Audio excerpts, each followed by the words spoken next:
Dad's silent revenge. I came home that Tuesday evening expecting to find my usual spot in the living room, maybe catch the news and heat up some leftover meatloaf. Instead, I found every single thing I owned dumped in the garage like yesterday's trash.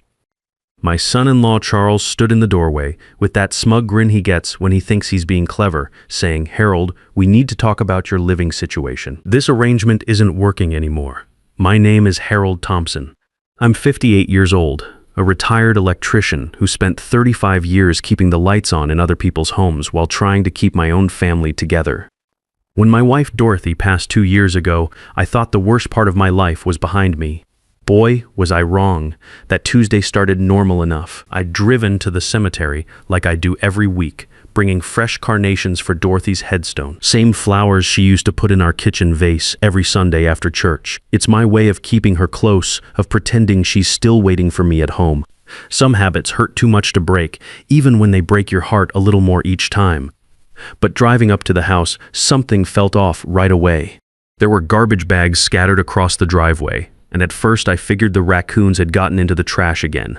We'd had problems with them all summer, and Charles was always complaining about having to clean up the mess. Then I got out of my truck and realized those weren't garbage bags. That was my stuff, my clothes, my tools, my late father's tackle box that he'd given me when I turned 16. Everything just thrown out there like it meant nothing. I walked closer, still holding those carnations, trying to make sense of what I was seeing.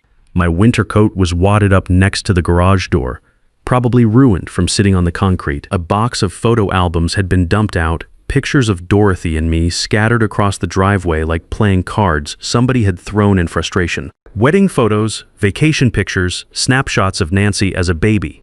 All of it just lying there getting stepped on. And there, lying broken on the driveway, was Dorothy's rocking chair. The one I'd built for her with my own hands when we were newlyweds and couldn't afford much furniture.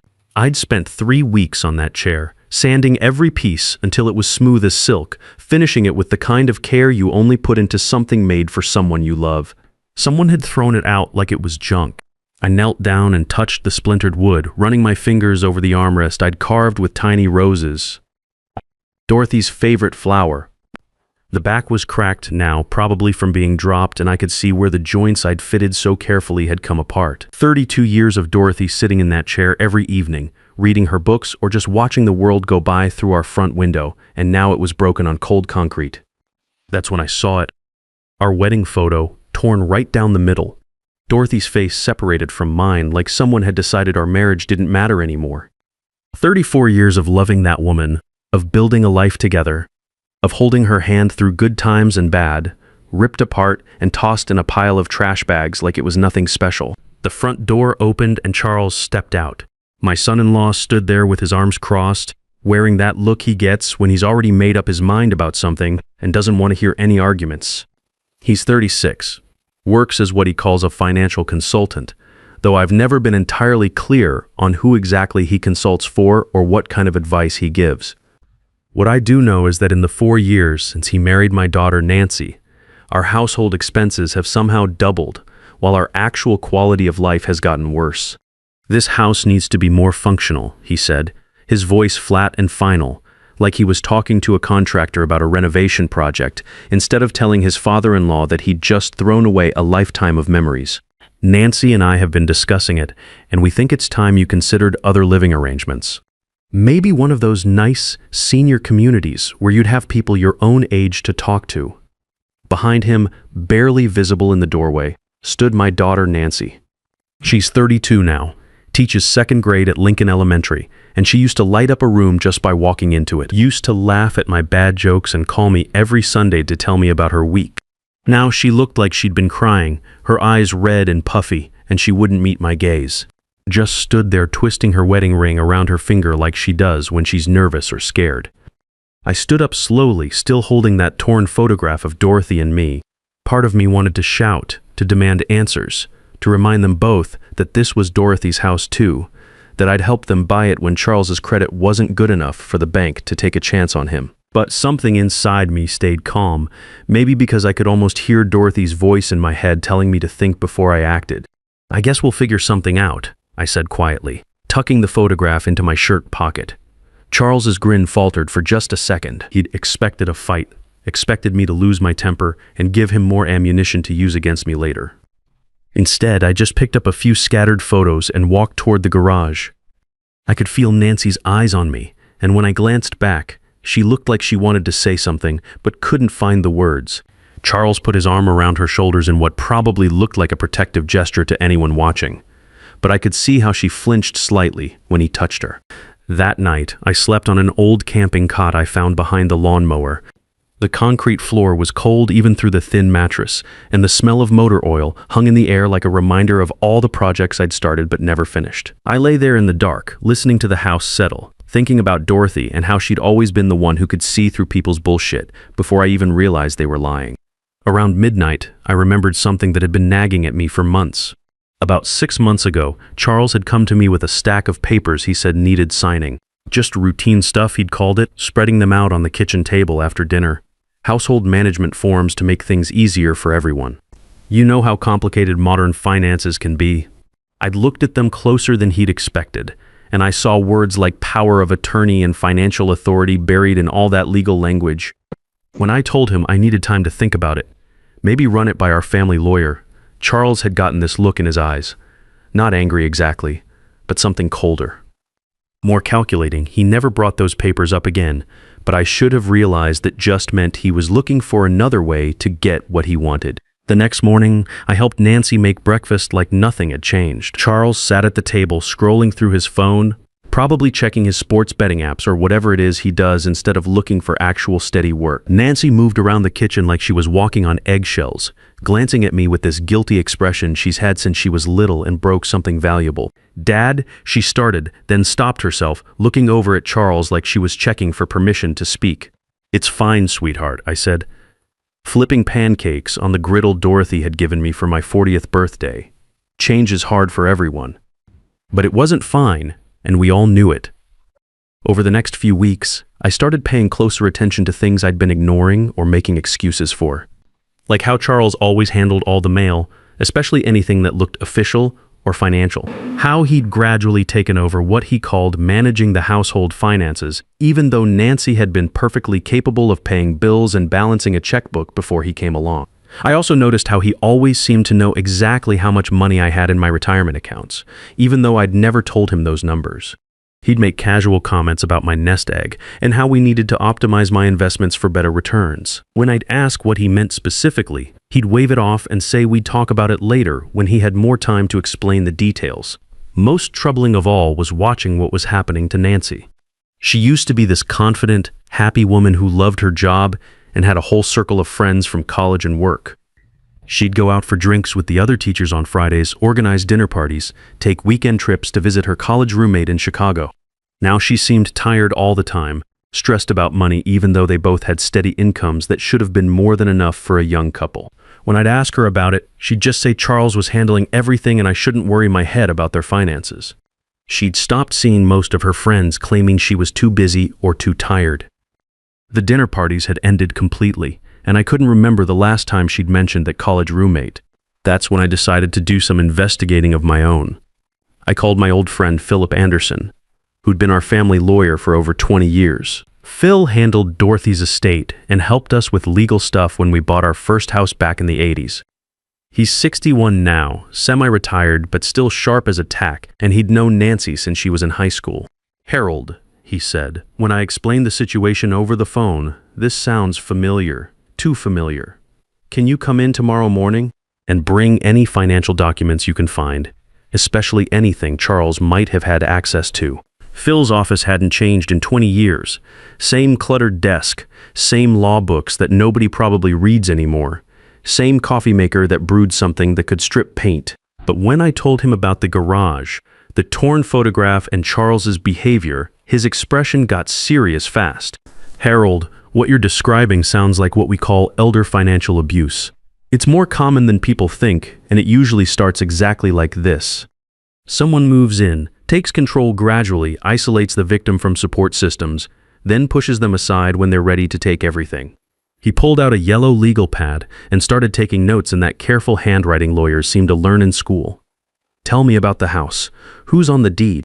This was the part I'd been dreading having to explain to anyone. Well, that's complicated, I said, feeling like I was about to admit to some kind of crime. When Nancy and Charles got married 4 years ago, they wanted to buy this place, but Charles's credit was shot. Something about a failed business venture and some debts he couldn't pay. The bank wouldn't even look at his application. Phil looked up from his notes. So you co-signed? I did more than co-sign. I put up the entire down payment, $85,000 from Dorothy's and my savings. The bank required me to be listed as co-owner to secure the loan. I own 55% of that house, Phil. Charles has no idea. Phil sat back in his chair, and I could see him processing this information. Harold, why didn't you tell them about your ownership percentage? I'd been asking myself the same question for weeks. I didn't want Nancy to think her new husband couldn't provide for her. She was so happy, so excited about starting their life together. I figured it was just a formality, that it would never actually matter. I thought I was helping them build something solid. Has Charles had access to any of your other accounts? Credit cards, savings, retirement funds? My stomach dropped. He helps me with online banking sometimes, says it's easier for him to transfer money when Nancy needs help with bills, or when they have unexpected expenses. I gave him my passwords because I trusted him. Phil was already reaching for his phone. Harold, we need to check your accounts immediately. If he's planning what I think he's planning, the financial abuse probably started months ago, and you might not have noticed small amounts disappearing. It took us 2 hours to go through everything on Phil's computer, but what we found made my blood run cold. Over the past 8 months, there had been a series of small withdrawals from my retirement account. $500 here, $800 there, always amounts small enough that I might not notice right away when I got my monthly statements. The total was $12,000, but it got worse. Phil's investigator, a guy named Victor Martinez, who used to work for the state attorney's office, found records of loan applications filed in my name. Applications I'd never seen, using information that only someone with access to my personal documents could have provided. Charles had been systematically setting up a financial pipeline from my accounts to his, probably preparing for the moment when he'd push me out entirely. There's something else, Phil said, sliding another document across his desk. This is a guardianship petition filed in county court 2 weeks ago. It claims you're mentally incompetent and requests that Charles Reed be appointed as your legal guardian with full authority over your finances and medical decisions. I read through the petition, feeling sicker with every line.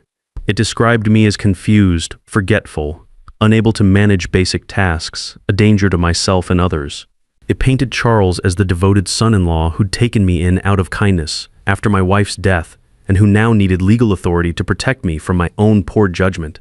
The petition included testimony from neighbors who allegedly witnessed my erratic behavior, though I was pretty sure I knew which neighbors Charles had been talking to, the Kowalskis next door who'd never liked me anyway, because my dog used to dig under their fence. If this goes through, Phil explained, Charles would have complete control over everything. Your finances, your medical decisions, where you live, what you eat, who you're allowed to see.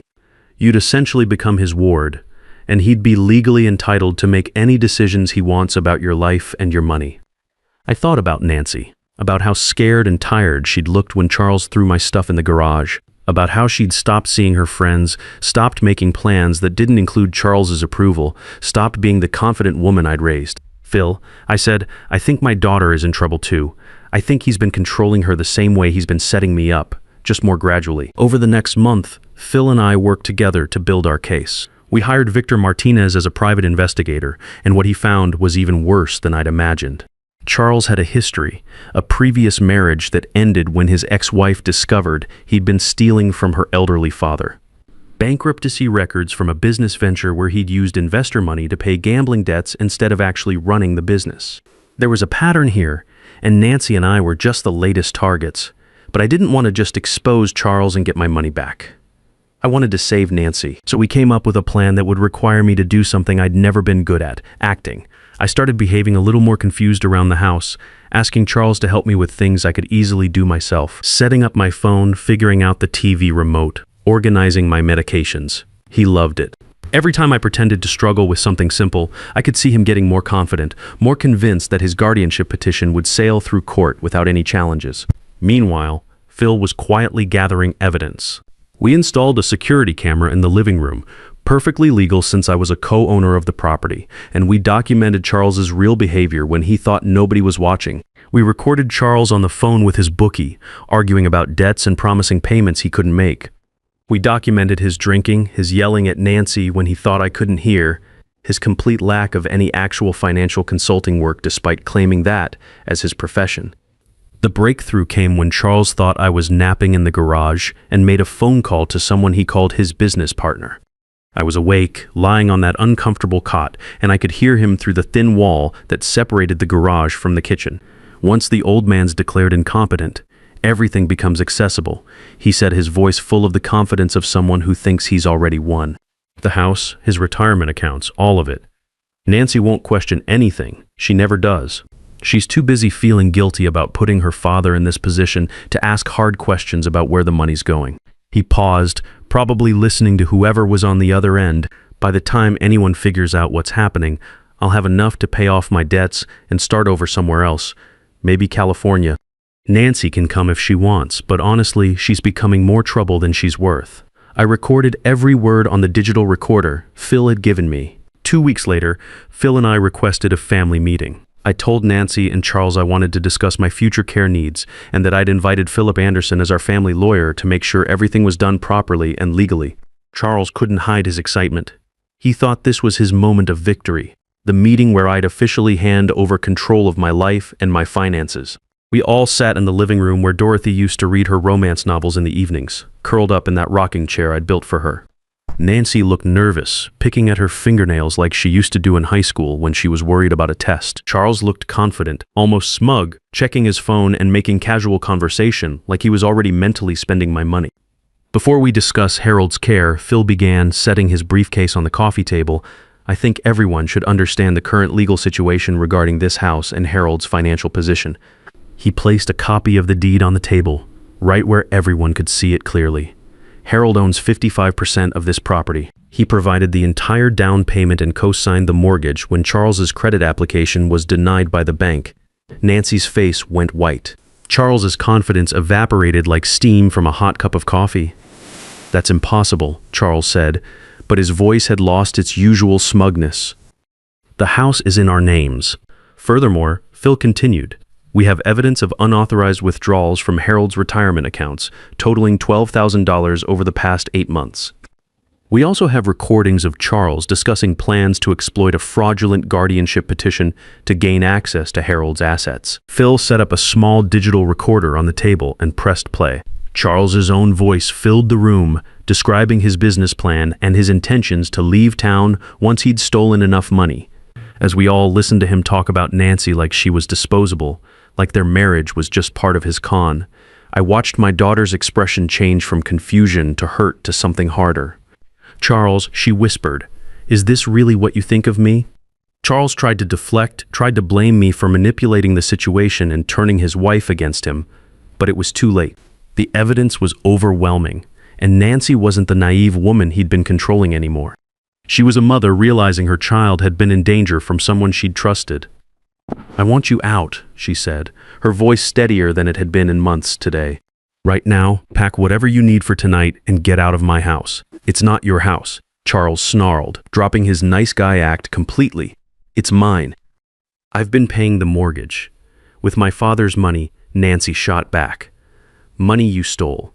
Phil reached into his briefcase and pulled out another document. "This is a restraining order, Charles. You have 24 hours to remove your personal belongings from the property. If you return after that, you'll be arrested." Charles looked around the room like a trapped animal, probably calculating whether he could talk his way out of this or if he needed to cut his losses and run. But Phil wasn't done. There's also the matter of criminal charges: elder financial abuse, identity theft, fraud. The district attorney is very interested in your case, especially given your history with your previous wife's family.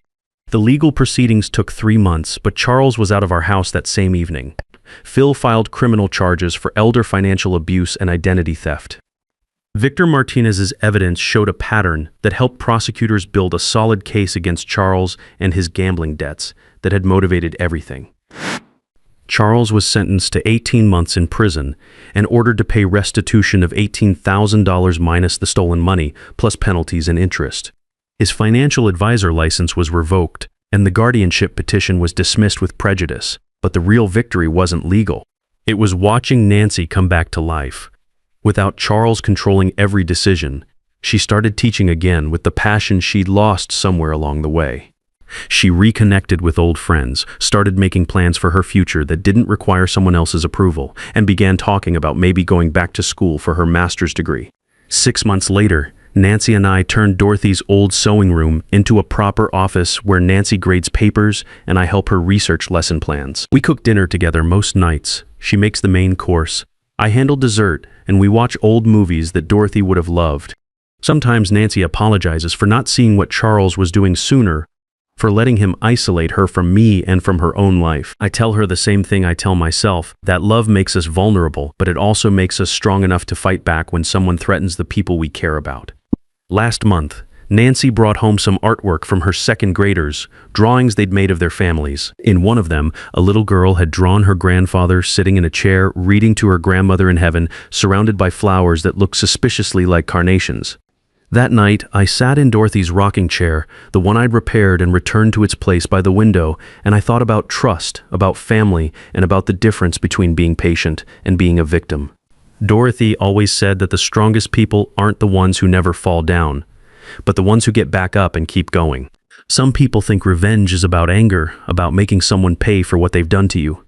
But sometimes the best revenge is just refusing to disappear. Refusing to let someone steal your dignity and protecting the people you love from predators who mistake kindness for weakness. Charles thought he could erase me from my own life, thought he could take everything Dorothy and I had built together. He was wrong.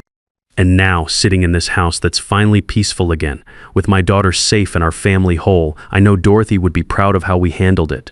We didn't just survive, we won. Sometimes the people who try to steal your dignity forget that dignity isn't something you own. It's something you choose to keep, no matter what anyone else does to you. The strongest revenge isn't making someone pay for hurting you. It's building a life so solid and full of love that their attempts to destroy you become irrelevant.